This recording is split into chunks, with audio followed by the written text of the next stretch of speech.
البدع والأهواء، أهل البدع العقائدية وأهل البدع السياسية. نقول بيننا وبينكم السلف، بيننا وبينكم الكتب، كان أحد يقول البدع بيننا وبينكم. Bismillahirrahmanirrahim. Alhamdulillah wassalatu wassalamu ala Rasulillah wa ala alihi wa sahbihi wa man. Kita meneruskan bacaan kitab Bulughul Maram yang ditulis oleh Al-Hafidz Ibnu Hajar Al-Asqalani rahimahullahu taala. Kita sudah menyelesaikan bab sholatul khauf, bab tentang sholat al-khauf, sholat karena takut di medan perang. Disebutkan oleh beliau beberapa hadis yang menunjukkan di situ berbagai macam tata cara seseorang melakukan sholat khauf.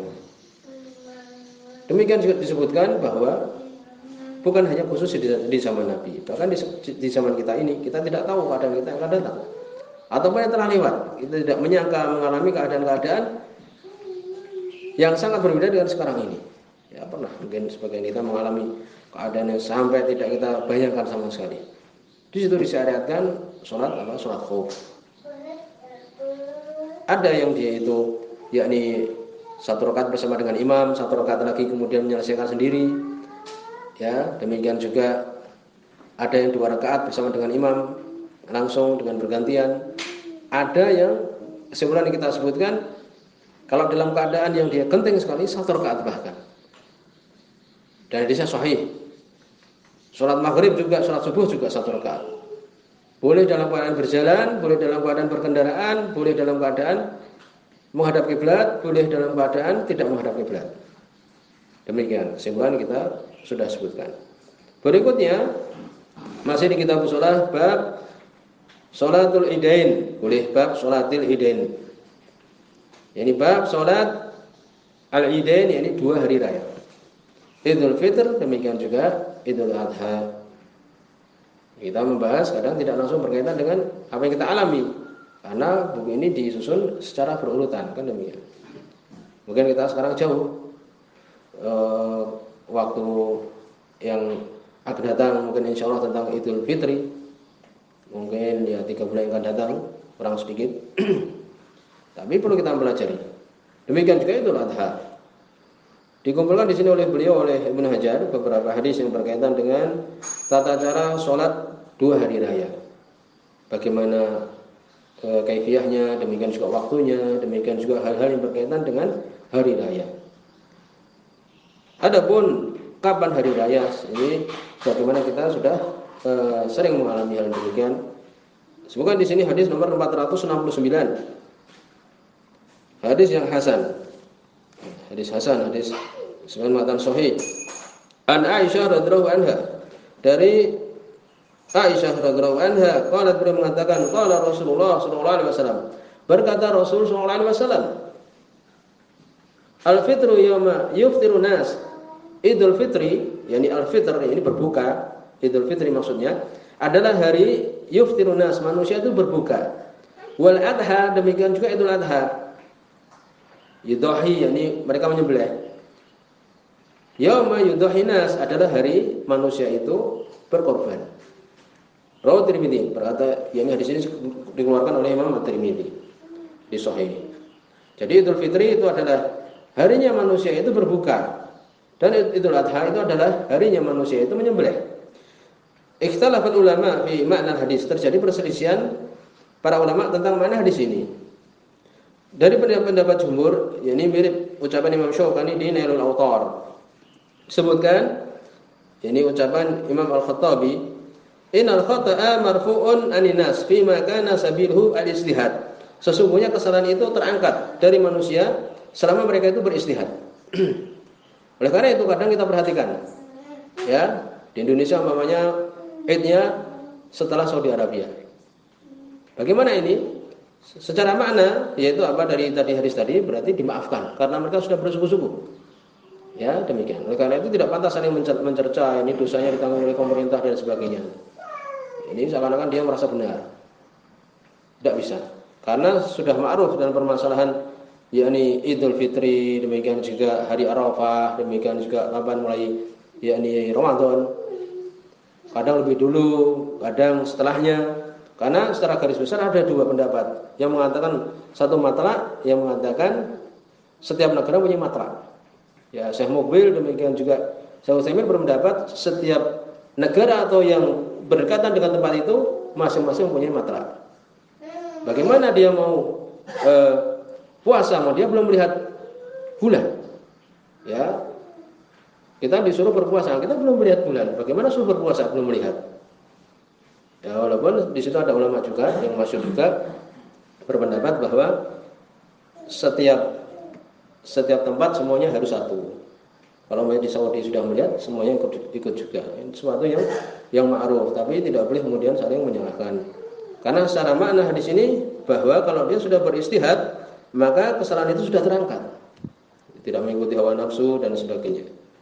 Kalau anna qauman istahadu falam yarau hilal illa ba'da salasin, kalau suatu kaum sudah bersungguh-sungguh tidak melihat hilal kecuali setelah 30. Kemudian apa? Ada kabar bahwa kemarin sudah masuk sebenarnya. Ya. Bahkan sebutkan fa inna shaumahum wa fitrahum madin la syai' alaihim. Sungguhnya puasa mereka ataupun berbukanya mereka itu telah lewat. Tidak ada atas mereka itu min wisrin au aibin, kesalahan ataupun aib, cacat. Karena mereka sudah bersungguh-sungguh. Ini demikian. Ini suatu yang sudah ma'ruf dengan antara kaum muslimin. Bahkan para ulama menyebutkan tidak pernah dalam sejarah itu ya setelah Nabi sallallahu alaihi wasallam mereka kaum muslimin itu sepakat dengan satu id. Demikian disebutkan kesimpulannya. Jadi demikian, ini Idul Fitri adalah manusia itu berbuka. Oleh karena itu para ulama kalau memang sekarang kita berbuka duluan umpamanya sembunyi-sembunyi. Karena yang lainnya apa? Sudah berbuka. Ini bagi yang berpendapat bahwa bahwa semuanya adalah sama. Walaupun kita merojehkan bahwa ini setiap negara mempunyai matra masing-masing dan daerah-daerah yang sekitar dia itu. Kemudian berikutnya hadis nomor 470. Wa an Abi Umair bin Anas an umumatin lahu minas sahabah, dari Abu Umair bin Anas dari umumah lahu minas sahabah, dari sahabat.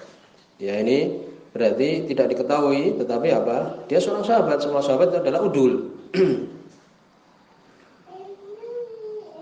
Ana raqaban ja'u, sesungguhnya ada raqaban, rombongan. Mereka datang. Hadis ini sahih ya. Dari umumah lahu, dari paman yang dimiliki oleh Abu Umair bin Anas ini atau bibi, yang dia adalah seorang sahabat. Bahwa sungguhnya dia mengatakan datang rombongan. Fasyahidu annahum ra'au hilal. Mereka bersaksi, sungguhnya mereka melihat al-hilal, yaitu bulan, bil amsi, kemarin. Fa'amaruhumun Nabi sallallahu alaihi wasallam ayuftiru. Maka Nabi sallallahu alaihi wasallam pun memerintahkan mereka untuk apa? Berbuka. Jadi di sini disebutkan waktu itu Nabi sallallahu alaihi wasallam beliau puasa. Kemudian datang suatu rombongan mengabari kemarin melihat bulan. Berarti sekarang apa? Berarti sekarang apa? Tidak lagi berpuasa. Oleh karena itu Nabi memerintahkan untuk berbuka. Ini demikian. Kalau ada yang mengabari kemarin lihat bulan, orang yang terpercaya sudah berbuka. Walaupun mereka awalnya kan belum melihat, tetapi ada rombongan yang mengatakan bahwa mereka melihat. Maka bagaimana? Ya sudah berbuka. Lalu kapan sholat idnya? Ya, ini datang dia di siang hari. Dan disebutkan bahwa setelah matahari yakni zawal, sudah dia itu lebih dari zuhur. Sehingga waktu itu Nabi merintahkan mereka para sahabat untuk berbuka. Wa idza asbahu, kalau besoknya, ya godan besoknya, ayyagdu ila musallahum, untuk mereka berbagi-bagi ke tempat sholat mereka, ini musola mereka, untuk melakukan sholat apa? Sholat Id, jadi sholat Idul Fitri. Rawu Ahmad wa Abu Dawud, sekolah Imam Ahmad, demikian juga Imam Abu Dawud. Wa hadza lafdhu, ini lafadznya, wa isnaduhu sahih, ini sanadnya adalah sahih. Ini demikian. Maka di sini diambil pelajaran kapan waktu sholat Id. Dari hadis tadi Nabi tidak melakukan sholat Id, besoknya baru melakukan. Padahal hari itu sudah sudah berbuka, kan demikian. Karena datang kabar bahwa kemarin itu sudah melihat hilal. Berarti sudah masuk bulan Syawal. Maka di sini disebutkan yantahi waktu sholat Id bizawali syams, berhentinya waktu sholat Id itu dengan tergelincirnya matahari. Kalau kabar itu datang jam 1 siang, berarti kapan sholat idnya sudah selesai. Besok baru sholat id. Tetapi harus dibatalkan puasanya. Ini akhir dari waktu sholat id. Sebagaimana hadis yang tadi disebutkan. Karena dalam riwayat yang lain, riwayat Imam Ahmad, bahwa datangnya rombongan ini min akhirin nahar, di akhir siang. Ya, mungkin sore, semisal itu. Paham ya, demikian. Sekarang kapan awalnya? Awalnya waktu sholat id. Ya, pendapat yang rajih adalah apa? Ini pendapat Imam Ahmad. Demikian juga sebagian Syafi'iyah. Anna awwala waktihi, yakni awal waktunya itu adalah idza irtafa'at syams, ketika matahari itu mulai naik sepenggalah satu tongkat itu, yaitu waktu ketika kita melakukan salat duha atau sebagian waktu salat syuruk awal itu. Wa dhaba waqtul karahah, dan telah hilang waktu yang makruh. Dan ini adalah benar, makruh. Jadi mulai salat id adalah itu. Kalau salat Idul Fitri maka agak diakhirkan dikit, kalau salat Idul Adha agak dicepatkan sedikit. Ini. Jadi waktu salat id adalah demikian. Kemudian idza alima nas anna yaumahum idun asna dzalikal yaum. Kalau seorang mengetahui bahwa idnya itu ketika hari itu, ya sudah berbuka, kan demikian. Lalu salatnya kapan? Kalau kemudian tahunya setelah zuhur, ya besoknya. Demikian. Kemudian berikutnya hadis nomor 471. Wa an Anas bin Malik radhiyallahu anhu, dari sahabat Anas bin Malik radhiyallahu anhu. Hadis ini sebuah Imam Bukhari. Qala, beliau mengatakan, kana Rasulullah sallallahu alaihi wasallam la yaghlu yaumal fitr. Sesungguhnya Rasul sallallahu alaihi wasallam tidak berpagi-pagi pada hari Idul Fitri hatta ya'kula tamarat, sampai beliau memakan tamarat, beberapa biji dari kurma. Ini demikian. Maka di sini, ya di sini sebenarnya akhrajahu al-Bukhari, sebuah Imam Bukhari. Wa fi riwayatin mu'allaqah, di dalam riwayat Imam Bukhari yang itu mu'allaq, tidak disebutkan sanad secara lengkap. Wa wasalaha Ahmad, Imam Ahmad menyambungnya, sebutkan sanadnya bersambung. Wa ya'kuluhunna afrada, dan beliau makannya afrada, yakni satu-satu. Sebutkan dalam riwayat yang lain, ya'kuluhunna witron, memakannya witron, witir 1, 3, 5 demikian. Dan syaratnya adalah hasan. Maka dari sini diambil pelajaran istihbab al-akli qabla khuruji yaumil fitr, disukai memakan sebelum keluar Idul Fitri dengan kurma atau pokoknya makanan. Kalau kurma yaitu witir 1, 3, 5 kan demikian. Tidak ada perselisihan dalam hal ini di kalangan para ulama. Ini Idul Fitri. Kemudian berikutnya hadis nomor 472. Ini tentang Idul Adha juga. Wa ibni Buraidah an abihi, Buraidah bin Khusayb radhiyallahu anhu, qala, beliau mengatakan, hadis ini hasan. Karena Rasulullah sallallahu alaihi wasallam, yakni beliau mengatakan, sahabat ini Buraidah mengatakan, karena Rasulullah sallallahu alaihi wasallam, adalah Rasul sallallahu alaihi wasallam, la yakhruju yaumal fitr, tidaklah beliau keluar pada hari Idul Fitri, hatta yat'am, sampai beliau makan. Jadi kalau mau keluar Idul Fitri makan dulu. Wala yat'am yaumal adha, dan beliau tidak makan pada Idul Adha, hatta yusolli, sampai beliau sholat. Ya, sampai beliau sholat dulu. Tidak makan Idul Adha, ya, sampai beliau sholat. Sholat dulu baru makan. Disebutkan karena apa? Menunggu daging itu supaya dimasak, segera dimasak dan makan darinya. Rawu Ahmad wa Tirmidzi, sunan Imam Ahmad, riwayat Imam Ahmad dan Imam Tirmidzi wa sahahu Ibnu Hibban mensahihkan. Hadis ini hasan. Walaupun di sini ada Sawab bin Utbah, dhaif, dia lemah, tapi dia ada penguatnya. Uqbah bin Abdillah yang dia dhaif bertemu dengan dhaif, maka hasan li ghairihi.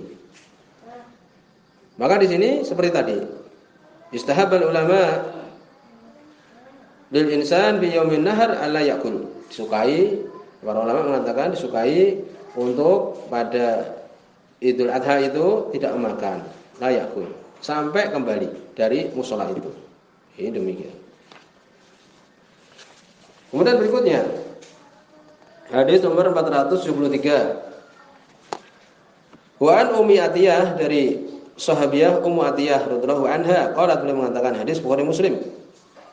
Ya, umirna an nukhrijal awatik, kami diperintahkan untuk mengeluarkan al-awatik. Ini perempuan-perempuan yang di dalam pingitan-pingitan. Ya, demikian. Di dalam rumah mereka biasa. Untuk mengeluarkan perempuan-perempuan yang di dalam rumah. Wal huyat, perempuan-perempuan yang haid bahkan, yang sebenarnya tidak boleh sholat, suruh keluar. Fil idain, di 2 hari raya. Yashhadna al khairu, mereka menyaksikan kebaikan wa da'watal muslimin, dan dakwahnya kaum muslimin. Wa ya'tazilul huyat, dan perempuan-perempuan yang haid itu i'tizal, memisahkan diri al musalla, tempat sholat. Dia sendirian di belakang. Karena kalau sholat kan di dalam shaf kan tidak boleh memotong shaf, jadi dia sendirian perempuan itu. Orang-orang yang haid sendirian di belakang tempat yang menyendiri, i'tizal. Muttafaqun alaih. Di sini semua Imam Bukhari dan Imam Muslim. Maka dari sini bagaimana hukum sholat Id? Kesimpulannya adalah fardu ain, wajib. Ya. Ada beberapa pendapat yang benar adalah wajib. Ya, sebagian mengatakan bahwa itu adalah fardu ain, ini wajib untuk setiap orang. Ada mengatakan itu mustahab saja. Karena di situ ada hadis bahwa khamsus shalawat, ini 5 waktu saja yang diwajibkan, yang lain tidak. Tetapi hadis ini jelas Nabi memerintahkan, berarti wajib. Lalu bagaimana perempuan? Wajib dia, tetapi apa? Tidak wajib untuk keluar. Ya, tidak wajib untuk keluar. Kalau dia keluar adalah afdal. Ini demikian. Wa tamimma la ilam bihi qail ani wujubul khuruj ala nisa fil id. Tidak ada yang mengatakan wajib perempuan untuk keluar. Ya, ketika sholat Id, tetapi afdalnya tadi untuk dia keluar. Sampai di sini, subhanakallahumma bihamdika asyhadu an la ilaha illa anta astaghfiruka wa atubu ilaik.